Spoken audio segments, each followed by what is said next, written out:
my co-host, Dr. Robert Marks. Dr. Marks, how are you? And I know you're excited about our guest. Yes, our guest has a diverse resume, and we're anxious to hear a little bit about his current project called, I believe it's called All's Well Tour. All right. Thanks, Jesse. Correct. Jesse McCartney. Jesse, thanks for stopping by. And you know what? These kind of tours, is it fun to kind of get out there and talk about, traveling and your music? And anytime something new comes out, it makes you excited, right? Yeah, man. I mean, performing live is my comfort zone. It's my favorite place to be is on stage in front of a live audience. And I've been doing it for so many years, and I feel like I've got a knack for it. And we're just so amped to get back on the road. My tour kicks off on April 12th in Austin. We'll be traveling around the U.S. for about 5 weeks, and I'm in the process of curating the set list now, and it's going to be a really fun show. Great band. I have one of the best bands you can see to play live, so I'm looking forward to it. It's always really nice to see the fans showing up year after year. Dr. Marks, that's Dr. Marks as well tours a lot, Jesse, but more in the speaking end. Speaking, he's a famous oral maxillofacial surgeon that goes out there and talks about specific things with stem cells and all that. So, Dr. Marks, you know the whole travel gig too, right? Oh yeah, I'm familiar with travel, but Jesse, yeah, I'm a surgeon, but I still listen to music like yours. I love your voice, and I think in one of your videos you featured your wife. She's a lovely looking lady. The question I have for you Thank is, you. you're Austin. You begin in Austin on I think it's April the 12th, and then you're in Dallas the next day. It seems like you've got back-to-back bookings. Is that exciting, or is that stressful, or both? It's a little of both, if I'm honest. I mean, being on tour is a lot of hard work. Make no mistake, it is very taxing on your body and your voice, and you have to really take care of your health while you're out on the road. Especially now in my 30s. When I was in my early 20s, I could get away with a lot more. So I'm very conscious about making sure I stay healthy and that I'm fit and that I'm in good shape.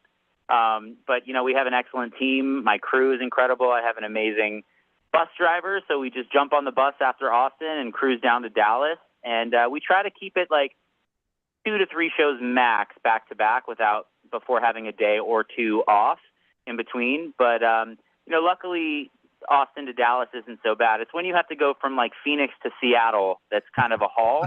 but I'm used to it at this point. And especially because Jesse, you have a lot of other gigs that you have, other commitments after that. So when you do a tour, then you're back in the studio recording or doing other projects, right? That's the whole entrepreneur mindset of you have to have multiple streams of revenue and figuring out other things to utilize your voice and your genius as an actor and everything, right?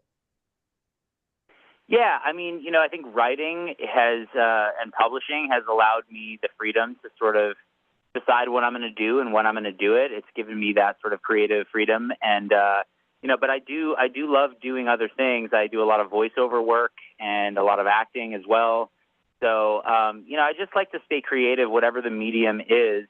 And when I'm not singing or touring, I'm at home, writing comedy sketches or putting stuff together on social media for, putting content together. That's like the new thing, right? Is just having an endless amount of content because, the audience is never satiated enough.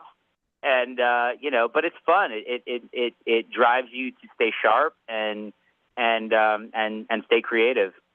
That's the big challenge, Dr. Marks, that now actors and musicians and all that they have to stay ahead of the curve of what social media changes every day. Like Google used to change every day. Now, Dr. Marks, social media changes every day. Oh, you bet it does. So, Jesse, do you write your own songs? I do. Yeah. This whole EP I wrote from beginning to end. I had incredible producers, obviously, to help crystallize these ideas, but this was an especially fun project because for the first time in many years, I did all of this live. We tracked all of the songs live in the studio at a very famous recording studio called The Village in West LA, where legendary artists have recorded, and just incredible, like guys that have played on John Mayer and Alanis Morissette and Avril Lavigne, rhythm section, live horns, live strings, and it was just really fun being able to arrange those parts and make music the old-fashioned way, which I feel like is something we don't hear a lot anymore in pop music. So it was fun to take it in that direction, and I think the final product really speaks for itself. The music just sounds very rich. So I'm amped about it, and I'm very excited about this sound. How do you write? What's the difference? Like, I don't know if you ever got a chance to write a book as well. How is it different as a writer when you write songs, and how you kind of get that inspiration to write a song? Yeah, I mean, I've never written any novels, or I've never written any books. I do screenwriting sometimes. I write a lot of sketch comedy with my wife, but music isn't that different. You have sort of a story that you're telling, just in a shorter format. And, it depends. Sometimes it starts with a melody idea, and it can strike you anywhere. I've been at the airport or in an Uber and recorded a voice note on my phone that I later take into the studio and develop. I have hundreds of voice notes, and then my notes app is just littered with lyrical ideas that I have, or conceptual ideas that I want to expand upon. But, it's usually it starts with like a melody, and then I develop it from there.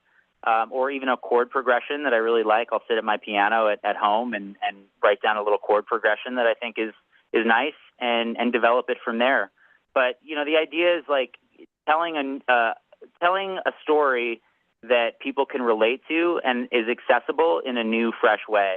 And that's challenging and a lot of fun. And usually it falls flat, and once in a while you get something great. All right, Dr. Marks, last question before we have to let Jesse go. Yeah, well, the question I have is that you've had a previous tour called Resolution Tour. How does your current All's Well tour compare to that? Is it very much different, or is it patterned the same? I think musically it'll be a bit different. The band setup is slightly different. I have for that Resolution Tour, I think we went out with just like a lead guitarist and a percussionist and a drummer. This time we have a full rhythm section. I may even have some horns this time, just to sort of bring to light that, the new sound, which is very 70s heavy. But ultimately the stage setup is generally the same. The venues are about the same size. And, we try to, I curate the set list each and every tour, and they get a new set every tour. I generally don't change the set that much once I've locked it in production rehearsals. I like a very polished show. So, I spend endless amounts of hours on transitions and new arrangements of old songs to keep old songs fresh. That's a big part of the show. So every time people come to the show, they may see or hear some of the same songs, but in a new way. So that's what we're bringing to the table for this tour. Fantastic. And are you doing any more acting, Jesse? Are you working on stuff more to create with your wife? Is that the goal now? Yeah. I mean, after this tour, I'm going to sort of hit the reset button and figure out what I want to do next. But I find that doing sketches on either TikTok or Instagram are just super rewarding, really easy to do. You don't need a huge budget. You just need great ideas. And, I feel like it's a way for people to really get to know who I am. And, you don't need a whole team to do it. You can do it literally from your living room or your kitchen. So I've been spending a lot of time really nurturing the social media thing. And, hopefully there'll be some great acting roles down the line. But as of right now, it's just all music and all this album, All's Well. And the best place to go is jessymccartney.com to find out information and stuff, right? All the things that are happening, or follow you on social media. Probably social media is probably the best place to connect with you every second, right? Yeah, social media is great. We keep it updated day to day. And of course, my website is great. But, punch it into Google. You'll find me. You'll find the tour dates. All right. Well, we appreciate it, Jesse. Thanks for stopping by. It was a lot of fun. Thanks, John. Thanks, Dr. Marks. Appreciate it. All right. Okay. All right. Yeah. Dr. Marks, what were your thoughts again on Jesse as we finish up, as I know you want to summarize? Listen, he is super talented. I've listened to several of his videos. He's actually a pretty good actor. He's got a great voice, and he's just natural. That's what it comes across. He's a natural talent. All right. Well, that's again live. It was a special simulcast of the Neil Haley